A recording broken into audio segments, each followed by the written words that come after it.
el trasfondo de la carta a los hebreos. Esta enseñanza va a servirnos como una base histórica, cultural, casi que sociológica para entender lo que está ocurriendo. Recuerden que siempre es importante no solamente saber quién escribe las cartas o cuándo, sino quiénes las reciben, ¿sí? Quiénes fueron los primeros en recibirla, porque solamente de esa manera podemos, quizás en términos populares, ponernos en los zapatos de aquellos que la leyeron por primera vez para captar el sentido original, ¿sí? Entonces, esta enseñanza servirá para eso, para que nos pongamos en sintonía con los destinatarios originales de esta carta. Eso lo hicimos con las cartas anteriores, con las de Pedro, por ejemplo, ¿se acuerdan? Los peregrinos elegidos que estaban expatriados, dispersados en Ponto, Galacia, Bitinia, Asia, ¿se acuerdan? Con el caso de Hebreos es otras personas, porque es otro autor, ¿sí?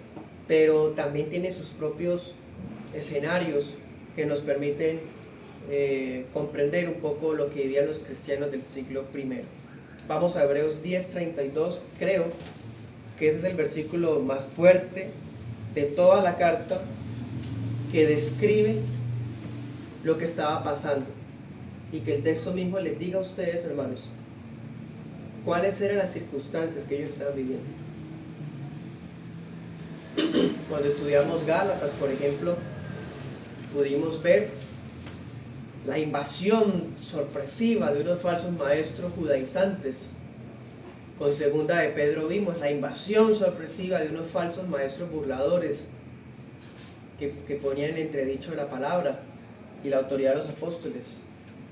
Bueno, en esa carta las circunstancias cambian, son otras cosas que están pasando. Miren lo que está pasando. 10:32. Traigan a la memoria los días pasados, en los cuales, después de haber sido iluminados, soportaron un gran combate de aflicciones. Por una parte, ustedes fueron hechos espectáculo con vituperios y tribulaciones, y por otra parte, fueron hechos compañeros de los que así eran tratados, porque se compadecieron también de mí en mis cadenas, y el despojo de sus bienes padecieron con gozo, sabiendo que tienen en ustedes una posesión mejor en los cielos y que permanece. No pierdan, pues, su confianza, que tiene gran remuneración, porque les es necesaria la paciencia para que, habiendo hecho la voluntad de Dios, obtengan la promesa. Amén. Estaré usando la Reina Valera de la Sociedad Bíblica Trinitaria. Si resumiéramos con una palabra la problemática detrás de Hebreos, la palabra sería apostasía. Apostasía. ¿Qué le suena a usted esa palabra? Apostasía. En resumen, la apostasía es el apartamiento voluntario, indiferente, de una persona que conoció y disfrutó del Evangelio y que ahora se declaró su enemigo. Apostasía es alguien que conoció las Escrituras, como veíamos con segunda de Pedro, las leyó, pero las torció, las tergiversó, las torturó, ¿se acuerdan? Y terminó diciendo cosas de su mera opinión, aunque usara la Biblia, como con las cartas de Pablo, decía segunda de Pedro. Bueno, todo eso es apostasía. Pues bien, la apostasía ha sido un problema latente, no solamente hoy, hermano, a lo largo de todos los días de la iglesia histórica ha sido la apostasía, un problema latente. Para ese problema tan real, Hebreos es la carta con mayor autoridad. Es una carta que tiene autoridad apostólica, autoridad inspirada. Es la carta precisa para brindar exhortaciones pastorales para personas que están peligrando en caer en apostasía. Ese es Hebreos, ¿sí? Gálatas vimos una gran preocupación por volverse a los lineamientos de Israel, volver a vivir dizque las fiestas judías, dizque el Shabbat y todas esas cosas. Con las cartas de Pedro, creyentes que estaban siendo tentados para defenderse contra los que estaban abusando de ellos, defender sus derechos, o también ser arrastrados por falsos maestros que querían imponer filosofías y su raciocinio. Y aquí con Hebreos el problema es similar. Estaremos viendo esta enseñanza en dos puntos. Primer punto, hablaremos un poco de los destinatarios, veamos algunas descripciones de ellos. Y la segunda parte veremos una fecha aproximada para ubicarnos históricamente en el libro, ¿sí? Para una sana interpretación. Bueno, comencemos. Primer punto, los destinatarios. Vamos a estar yendo y viniendo, seamos ágiles. Saben que esas prédicas de introducción son así. Listos, veamos Hebreos 2:1.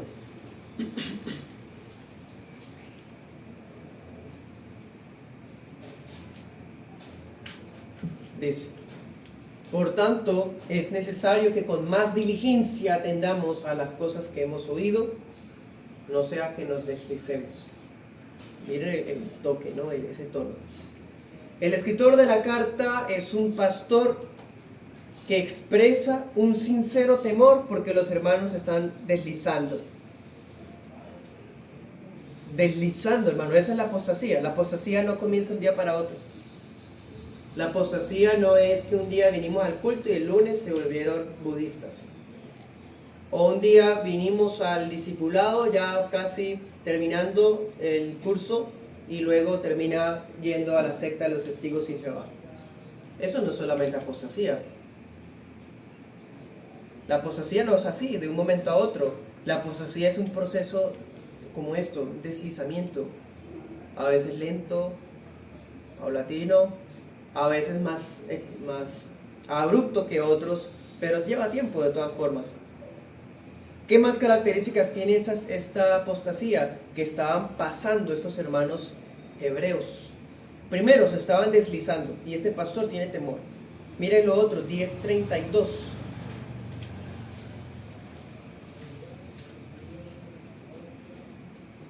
Cuando él les dice, traigan a la memoria, o sea, no se olviden todo lo que han tenido que pasar, no se olviden todo lo que han sido iluminados. En otras palabras, otro paso de la apostasía, o una señal de que alguien se está deslizando. ¿Qué es? Se le olvida. ¿Se le olvida qué? Lo que ha aprendido. ¿Se le olvida qué? Lo que ha padecido en Cristo. ¿Cuántas cosas tuvo que dejar por Cristo? ¿Cuántas amistades lo abandonaron por Cristo? ¿Cuántas situaciones laborales tuvo que vivir por Cristo? ¿Cuántas situaciones económicas difíciles pasó desde que conoció a Cristo? Y entonces ya está tan cansado de la tribulación y de la prueba que dice, no, ya no más. Ya, no sirve de nada ser cristiano. Entonces el escritor, el apóstol, les dice, traiga a la memoria todo lo que han pasado. ¿Acaso fue en vano? No solamente todo lo que aprendieron, sino todo lo que vivieron por su causa. El que se está deslizando se lo olvida. Prefiere olvidarlo, mejor dicho. Entonces la carta de Hebreos, el apóstol hace un uso extenso, práctico de las escrituras. Y es más, hasta habla mucho de costumbres judías, de costumbres hebreas del siglo I, con el propósito de persuadir a los lectores para que no se endurecieran por el pecado. Otra característica del que se está deslizando es porque se está endureciendo en el pecado. Endureciendo, o sea, ya se volvió tan costumbre la práctica de X pecado que ya no lo ve mal. Ya empieza hasta a justificarlo, a defenderlo y a hacerse a la defensiva cuando alguien se lo señala. Miremos 3:12. Con esos hermanos, parece que hasta debido a este desánimo que estaba embargándolos, estaban volviendo a cometer ciertos pecados que los estaba endureciendo. Y hermanos, ¿sabe cuál es el problema del pecado?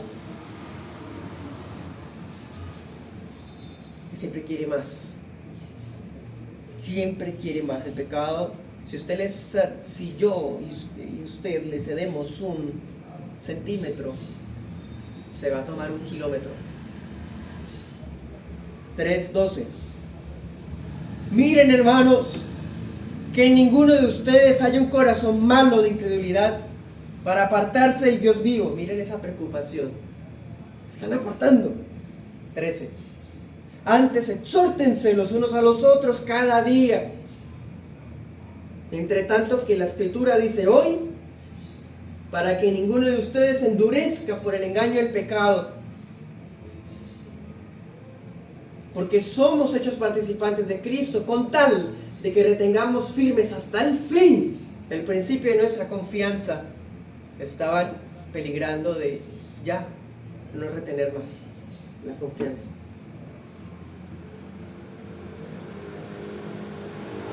4:1 dice: temamos pues no sea que permaneciendo aún la promesa de entrar en su reposo, o sea, está ahí abierta para nosotros, algunos de ustedes parezcan no haberlo alcanzado. ¿Cómo nos alcanza? Miren el versículo arribita, el 19. Vemos que no pudieron entrar por causa de ¿qué? De su incredulidad. En otras palabras, el pecado los está endureciendo, y el problema del pecado es que es tan dañino, venenoso, mortal, carcome, el pecado carcome como un cáncer, como unas grietas que ya no se pueden solucionar en una edificación. Y el pecado genera más pecado. ¿Qué les estaba generando? Incredulidad. Y la incredulidad fue la que no dejó que los israelitas entraran a la tierra prometida, ¿se acuerdan? Eso es lo que dice el apóstol. Entonces, les está diciendo a ustedes, les está pasando lo mismo. Les va a pasar lo mismo, que a causa del pecado se vayan a quedar en este desierto, en ese peregrinaje, y no vayan a la tierra prometida que es con Cristo. Miren las circunstancias, ese es el trasfondo de esta carta, hermano. Miren 12:4.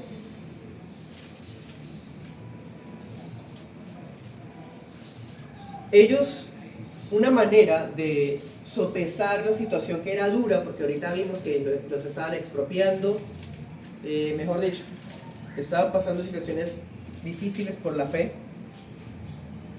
Pero una manera de sopesar esa circunstancia es recordar que Dios nos disciplina. El amor mundanal, esa psicología familiar barata del mundo, que niega la disciplina a los hijos, por ejemplo, ese es el amor falso del diablo. El amor bíblico que siente un padre real, que ama realmente a su hijo, se expresa en tratos de disciplina. Y la disciplina no es sinónimo de maltrato, la disciplina es sinónimo de rectitud, de formación. Miren 12:4, dice: es que ustedes no han resistido hasta la sangre, combatiendo contra el pecado, y ya se han olvidado de la exhortación que se les dirige como a hijos, diciendo: hijo mío, no menosprecies el castigo del Señor, ni desmayes cuando eres reprendido por Él. Porque el Señor al que ama castiga y azota a todo aquel que recibe por hijo. Si soportan el castigo, Dios los trata como a hijos. Porque ¿qué hijo es aquel a quien el Padre no castiga? Si están sin castigo, del cual todos han sido hechos participantes, entonces son bastardos y no hijos. Wow. El amor mundanal es un amor bastardo. El amor bíblico es un amor que disciplina. Entonces ellos estaban a punto de tirar la toalla. Y el apóstol les dice, eso que ustedes están viviendo es una disciplina de Dios. Resístanla. Den la lucha, combatan contra el pecado. ¿Sí? En vez de tirar la toalla, estén dispuestos a sufrir hasta la sangre. ¿Qué significa eso? Sufrir hasta la sangre. Estén dispuestos a ser mártires.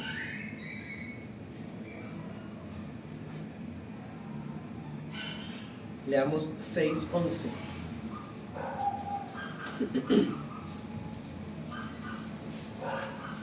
Deseamos que cada uno de ustedes muestre la misma diligencia hasta el fin para plena certeza de la esperanza.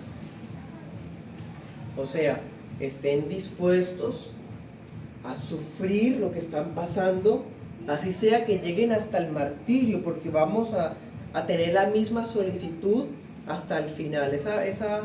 Ese ahínco, esa emoción, ese entusiasmo que tuvimos cuando conocimos a Cristo por primera vez, debe permanecer toda nuestra vida cristiana, hasta el fin. Entonces, ¿se dan cuenta, hermanos, el trasfondo? Son creyentes que están embargados por situaciones durísimas. En Primera de Pedro estaban habiendo burlas, algunos ya habían sido asesinados, en las cartas a los hebreos también. Lo que pasa es que parece que en la carta a los hebreos ya la persecución estaba más activa aún que la que había en Primera de Pedro. Recuerden que Primera de Pedro fue escrita a otras provincias de Roma, y ahorita estaremos mirando dónde estaban los hebreos en esta carta. Bueno, el mismo título de la epístola nos muestra que son hebreos, ¿sí? O sea, los destinatarios de la carta no eran cristianos gentiles, como usted y como yo. No estaban sufriendo ataque de falsos maestros judaizantes o gnósticos, no. Pero sí estaban sufriendo muchas circunstancias, no solamente sociales, externas, sino también por mucho descuido de ellos mismos. Ahorita vimos, se están endureciendo por el pecado, están cayendo en incredulidad, ¿sí? Se están deslizando poco a poco. Y ahora mire 5:12.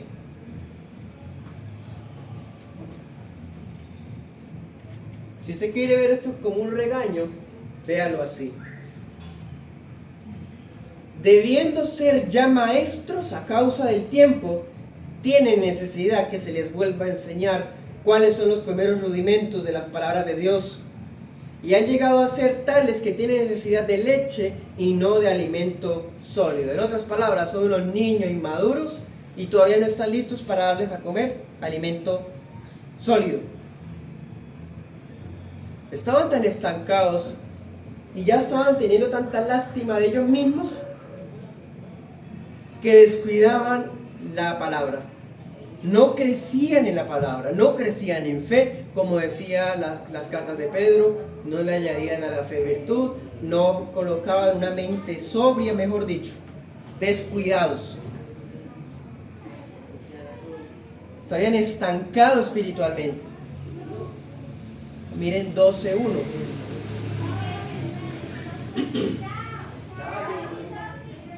Dice, nosotros también, teniendo alrededor nuestro tan grande nube de testigos, despojémonos de todo peso y del pecado que nos asedia. ¿Qué vemos ahí? El apóstol dice, su vida cristiana es una carrera. ¿Y sabe por qué están tan lentos? Porque no quieren zafarse del pecado. Lo tienen como un accesorio. Lo tienen como una carga que pueden llevar, ¿sí? Como si se pudiese negociar la santidad en el Evangelio. No, si vamos a correr esa carrera, despojémonos del peso que nos abruma y no nos deja correr libremente. Bueno, esas eran las circunstancias. Alguno, cuando ve creyentes en tribulación, puede llegar a sentir un poco de lástima, lo cual es lamentable. Pero dense cuenta que a veces detrás de la tribulación no solo hay providencia de Dios para moldearnos, también hay disciplina de Dios por el pecado. Esos hermanos,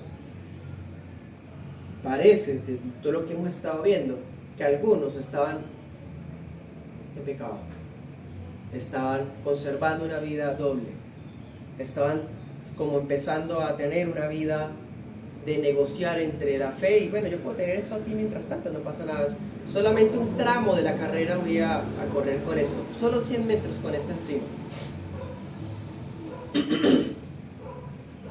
Pues no, hermanos, la manera de tener destreza, perseverancia, es es abandonar los pecados que hemos conservado. Tenemos pecados consentidos, conservados. La única manera de poder avanzar espiritualmente, de ser más fuertes espiritualmente, es de una vez por todas ya cortar con eso. De lo contrario, y saben, el pecado no solamente nos hace correr lentos, nos va quitando poco a poco la velocidad hasta que ya no queramos correr más. Bueno, aquí vemos entonces no a gentiles, aquí vemos a judíos, son cristianos judíos, muy interesante. Todas las cartas que hemos estudiado hasta hoy, Tesalonicenses, Gálatas, Pedro, fueron cartas dirigidas a mayoría gentil, mejor dicho, a gentiles. Pero esta carta fue escrita a cristianos judíos. Era un grupo de creyentes que estaban abrumados, a punto de sucumbir por lo que hemos estado viendo, hermano, en 10:32 al 36. ¿Se acuerdan que decía que había un combate duro donde estaban perdiéndolo todo, algunos estaban en la cárcel, en fin? O sea, ¿usted se acuerda cuáles eran los primeros enemigos del cristianismo? Los primeros y principales en el siglo I, los judíos. ¿Qué pasaría si un judío se volvía cristiano? ¿Cómo reaccionaba la familia? ¿Cómo reaccionaban los compañeros de gremio, de trabajadores? Bueno, la presión social era terrible, muy terrible.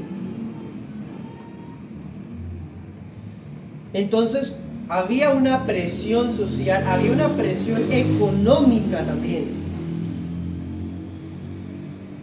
Porque dice que le habían despojado los bienes, ¿no? Entonces ellos estaban considerando devolverse al judaísmo. Eso es apostasía. ¿Sí? Habían conocido la fe cristiana, pero por todo lo que estaban pasando, ya estaban agotados, aparentemente. Decían, no, ya, vamos a volvernos otra vez a ser judíos, porque allá recuperamos nuestra situación con la familia, recuperamos nuestro trabajo, los bienes que me habían desheredado los puedo recuperar porque ya había sido desheredado, en fin. Estaban considerando volver a ser judíos otra vez. Vituperios, tribulación, espectáculos, ¿se acuerdan? 10:32 al 36. Encarcelamientos, expropiaciones, todo eso estaban pasando, ¿por qué? Por la fe. Miren 13:7.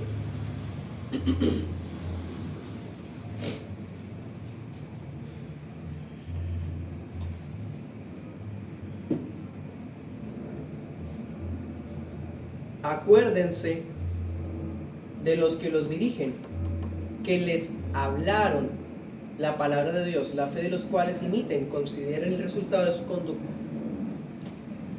Cuando estemos en ese pasaje vamos a decir esto, ya lo he citado antes en otras predicaciones. El término griego que se usa acá, cuando dice les hablaron la palabra, cuando dice luego consideren el resultado de su conducta, da a entender que esos eran pastores que ya los habían asesinado. Pastores asesinados. Bueno, ese es el trasfondo de la carta. Imagínense, hermano. tras de que había esa falta de compromiso, estancamiento espiritual, negligencia con la lucha contra el pecado, ahora socialmente estaban siendo excluidos, expropiados. Mejor dicho, toda esa suma de factores los estaba haciendo considerar la apostasía.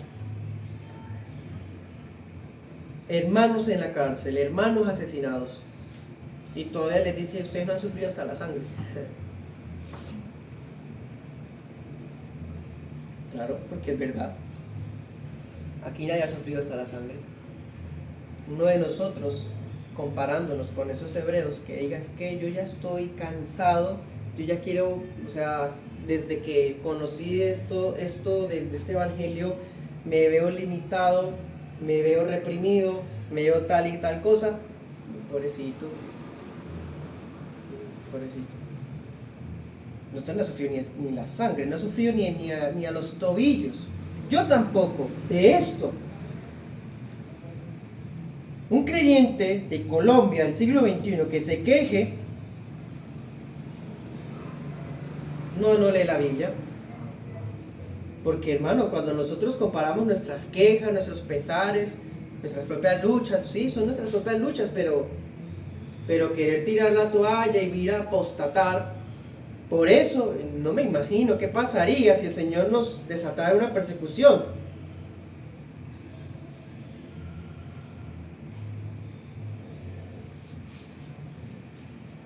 No quiero justificar el desánimo de estos hermanos de acá, porque este pastor está preocupado y los ve peligrar terriblemente. No los justifico, pero tampoco subestimamos lo que les está pasando. Era real. Era real, hermano. Usted sabe que es que le quiten la casa que usted dio de sus antepasados. Usted pensaba que se le iba a dar a sus hijos. Se la quitaron, ¿por qué? Porque se volvió evangélico. ¿Usted sabe qué es eso? No, yo no sé qué es eso. Usted sabe qué es que todos los de su trabajo se unieron contra usted porque supieron que se volvió creyente, protestante, y simplemente lo echan, buscan la manera de hacer la vida imposible porque es protestante, y ya lo echaron por eso. ¿Usted sabe qué es eso? No, yo no sé qué es eso. No sé qué es eso, hermano, en la práctica. ¿Pero me entiende lo que quiero decir?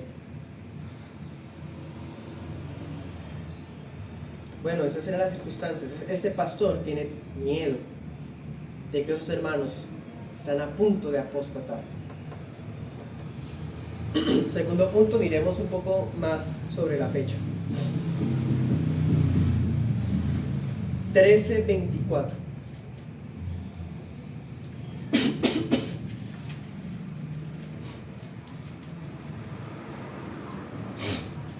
Saluden a todos los que los dirigen y a todos los santos. Los de Italia los saludan. O sea, saludos a los pastores y a los miembros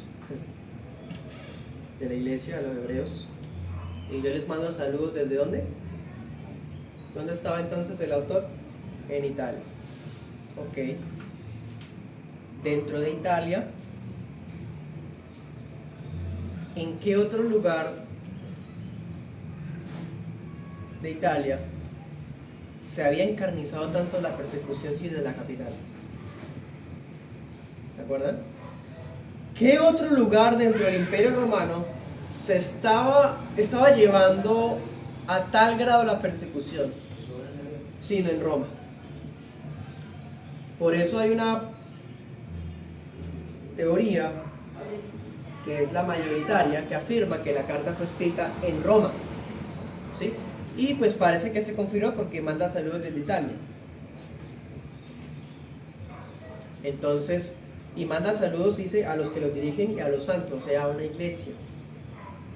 La carta a los hebreos no es una carta dedicada solo a judíos, solamente a todos los judíos en general, no, es una carta dedicada a una iglesia que tenía mayoría judía de la membresía, o sea, era la mayoría de israelitas, ¿sí?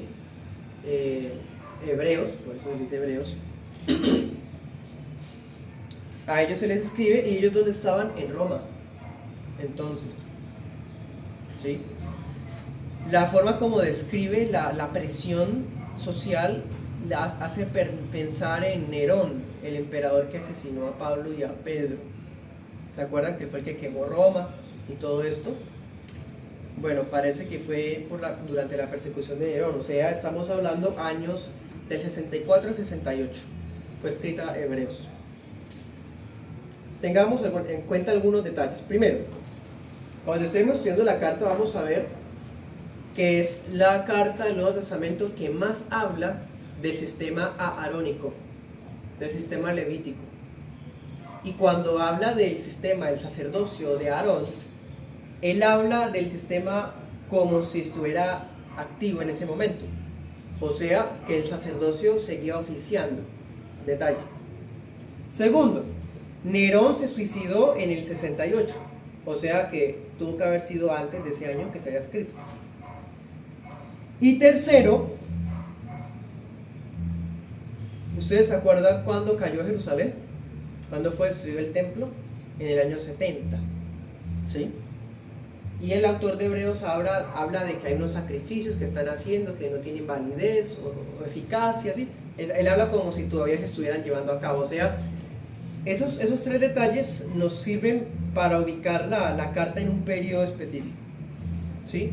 Y con todos esos detalles vemos, tiene que ser antes del 70 porque habla de sacrificios y todavía está el sistema de sacerdotes. Tiene que ser antes del 68 porque Nerón todavía estaba realizando las persecuciones, ¿sí? Y tiene que ser un poco más allá del 64 porque fue más o menos durante el incendio de Roma y él habla como si hubiera pasado mucho tiempo, o sea, acuérdense lo que han padecido, ¿sí? O sea, él habla como si ya hubiera pasado varios meses, sino años, viviendo la situación. O sea, pudiésemos ponerle fecha así, redondeándola, en el año 67. ¿Sí? 67.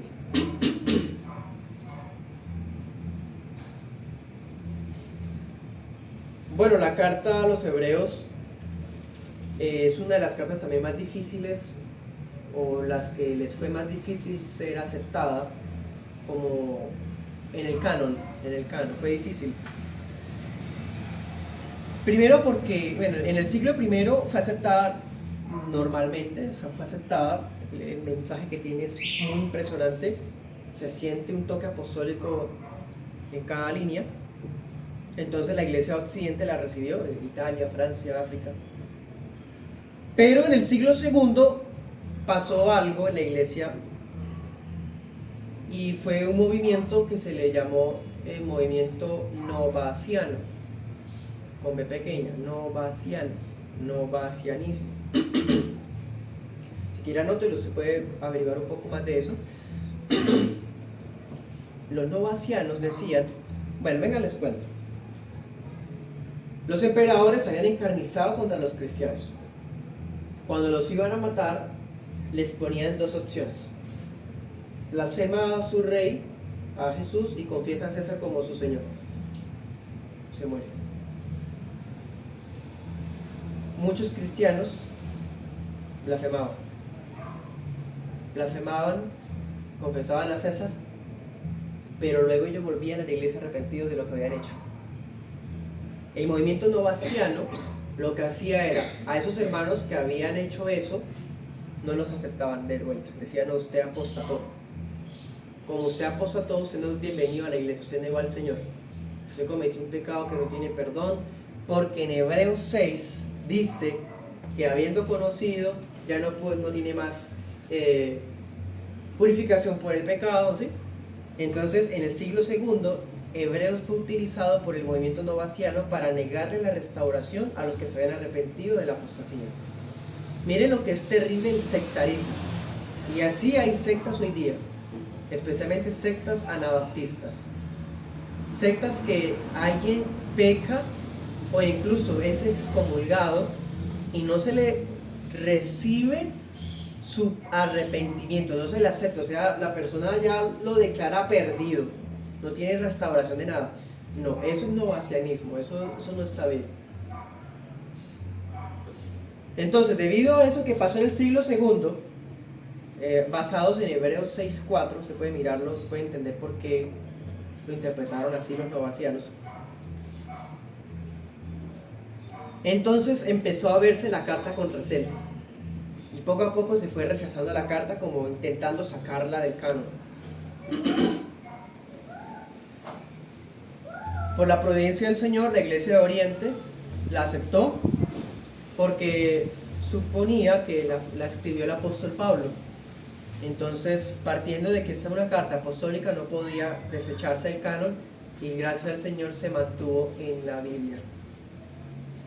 No fue sino hasta el concilio de Cartago, en el siglo IV, que ya pues se aceptó la carta y se ingresó dentro del canon de las Escrituras. ¿Sí?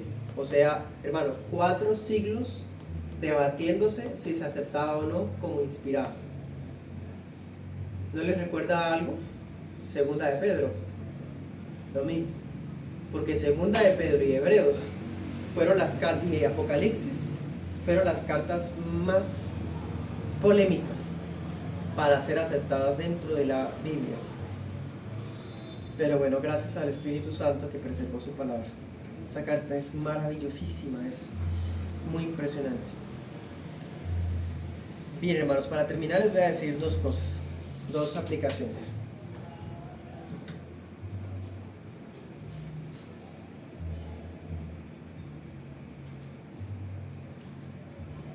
Primero, la iglesia contemporánea de Occidente, nosotros acá en Colombia, no estamos sufriendo, por lo menos en forma generalizada, una presión social en tal medida que se nos inste a irnos al paganismo, a esa nueva era o a esas indigenismo que ahora está de moda. No hay una presión que nos obliga a eso. No hay una presión que nos obliga a volvernos a una religión falsa. Como por ejemplo en estos días que les compartía, ¿se acuerdan? Que a unos misioneros y a una iglesia en el norte de Marruecos, ¿era? Mozambique, que si no se volvían musulmanes los asesinaban. Esa es una presión parecida a la de los hebreos. Nosotros no estamos viviendo eso.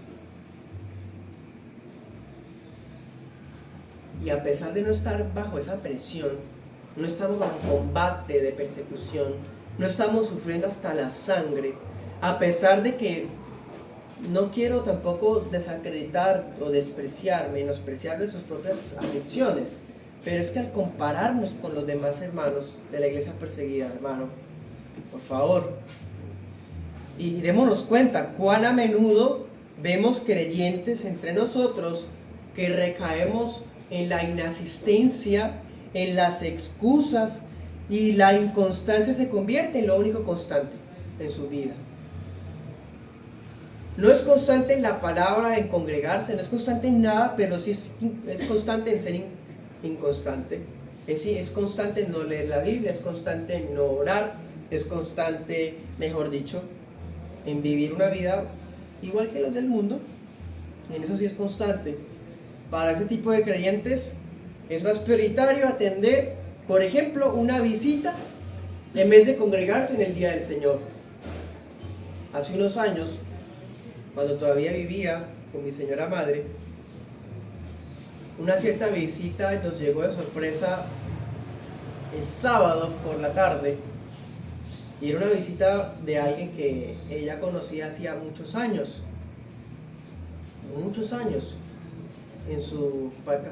básicamente en su juventud. ¿Nos la llevamos para la iglesia? Claro, porque es que ella llegó en el día del Señor, y el Señor es mi rey, y mejor dicho, Él es el centro de mi vida. Entonces para nosotros Él es eso. Yo quiero compartirle lo mejor a mi huésped.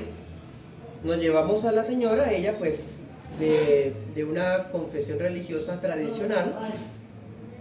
Ella accedió, no hubo ningún inconveniente, ella fue bastante respetuosa, ¿sí?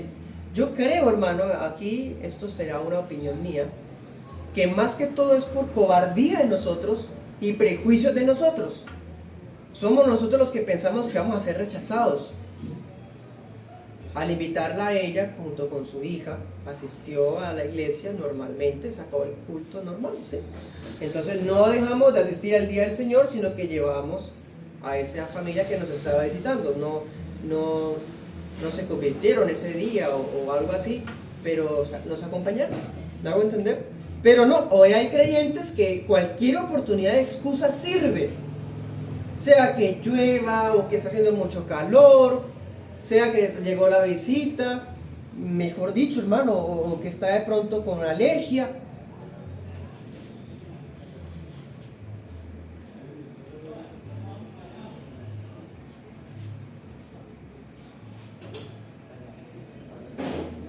Parece más prioritario este tipo de cosas. Es más prioritario llenarse de ocupaciones laborales, llenarse de ocupaciones académicas. Más importante estar ocupado en lo que sea, menos en leer la Biblia. No hubo tiempo para nada más. Mejor dicho, hubo tiempo para todo excepto para leer la Biblia.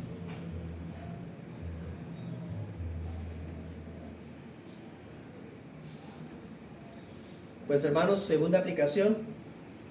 Hebreos es la carta de un pastor que está viendo esa negligencia. Pero es una negligencia que ya lleva mucho rato, mucho tiempo.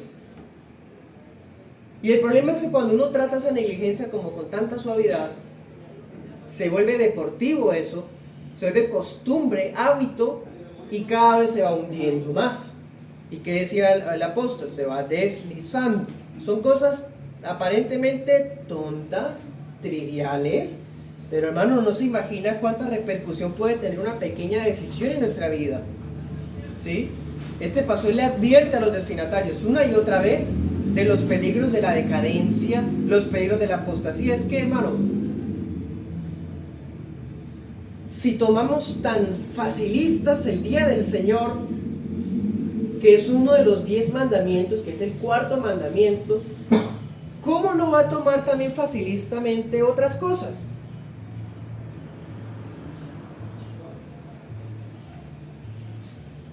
Los pastores bíblicos están llamados a usar su autoridad delegada por Cristo para alentar, para exhortar, pero también para amonestar y para reprender. La carta es así, hermanos. Hebreos es maravilloso, una de las cartas más lindas que hay en la palabra. Usted puede ver explicaciones doctrinales impresionantes y de repente él abre paréntesis para dar una exhortación. Y hermanos, mantengámonos firmes, ¿qué tal cosa? Así como con una emoción pastoral de alentarlos. Pero usted baja y llega una parte en que él se enoja. Ustedes ya deberían saber esto, pero son unos niños inmaduros, ¿sí? Ustedes lo leyeron. Así es Hebreos. Y así deben ser los pastores. Un pastor que siempre está hablando suavecito y siempre hablando lindo, ese no debe ser pastor, hermano. Ese no debe ser pastor, porque el pastor no siempre va a estar hablando bendiciones y hablando bonito a todo el mundo. También tiene que hablar con carácter algunas veces. ¿Sí? El creyente que es negligente en los medios de gracia, el creyente que es negligente en la comunión de los santos, es el más vulnerable a la tentación. ¿Qué les estaba pasando a los hebreos? Endureciéndose. Estaban con el peso del pecado, corriendo la carrera con un montón de maleta, pero como podían andar, pues creían que podían seguirla cargando.